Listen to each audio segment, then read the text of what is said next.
Hier in die begin van November is daar 'n paar gevalle gewees waar daar bijenvreters en mossies, of swaalkies op groot skaal doodgegaan het op plekke, sommer 'n klomp op mekaar. En mense was nie seker hoekom nie.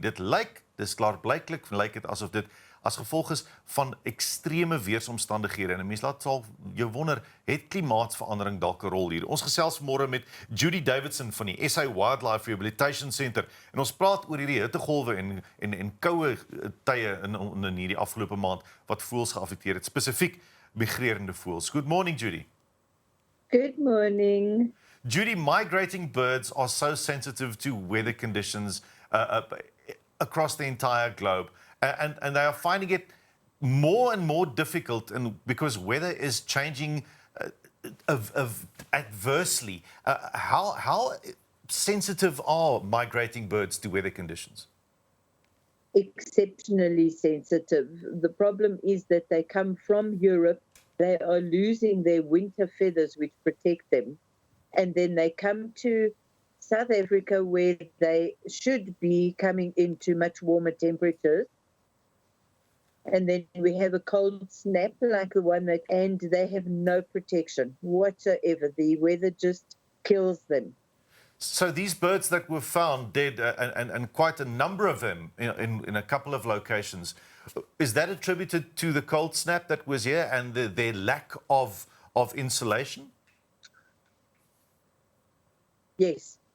Yes, we had it once before in around about 2012, 2013. We had a cold snap that just seemed to affect swallows. But this time around, it affected bee eaters as well.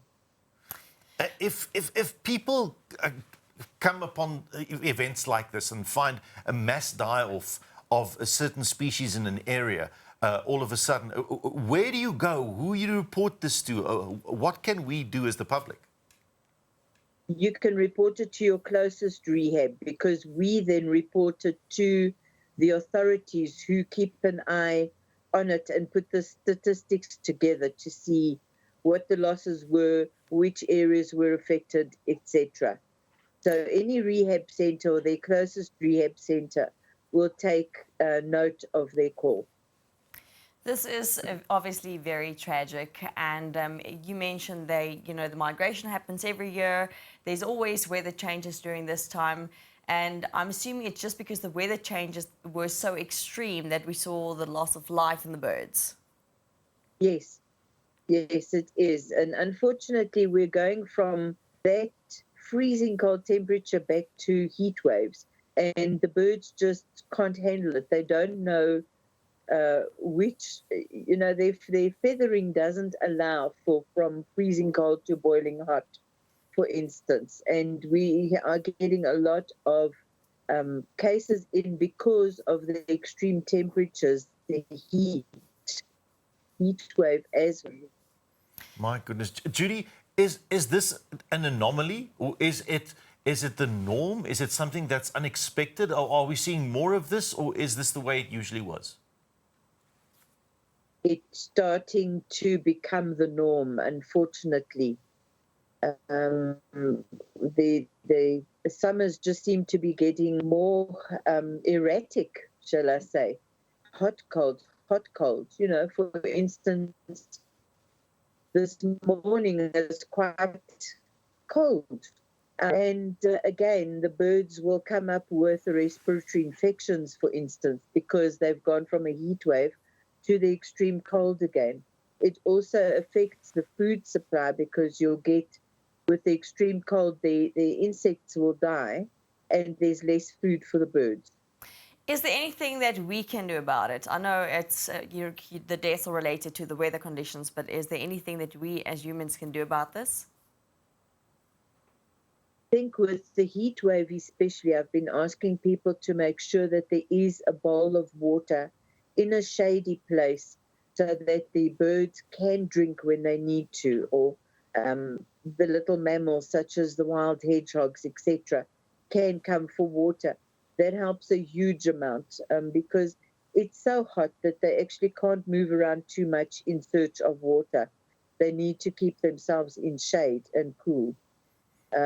With the extreme cold temperatures, just for people to check their gardens, see if there is a bird that has come down because of the cold or because it's not well, it's coming up with respiratory infections, put it into a box on a soft cloth and give us a call. Thank you, Judy. And I think it's very important for people to also realize that the cold also has an effect, like you say, on the insects. And these birds are all birds that feed during flight. So the less food there is, the less they can build up their stores of energy again. For sure, there is a definite chain reaction. The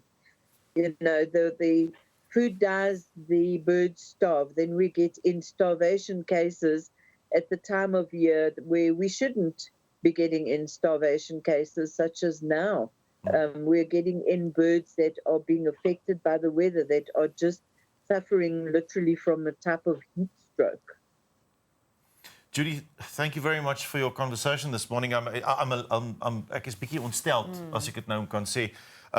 It's frightening that weather patterns are changing to the extent that we are now actually seeing species with segments dying off in areas. It is shocking. As jy enigstens iets daaromtrent kan doen, rapporteer dit gerus aan jou naaste rehabilitasiesentrum. Laat die mense daarvan weet. Dis die enigste manier hoe ons kan help om die situasie te verbeter. And thank you very much for the advice about the bowl of water.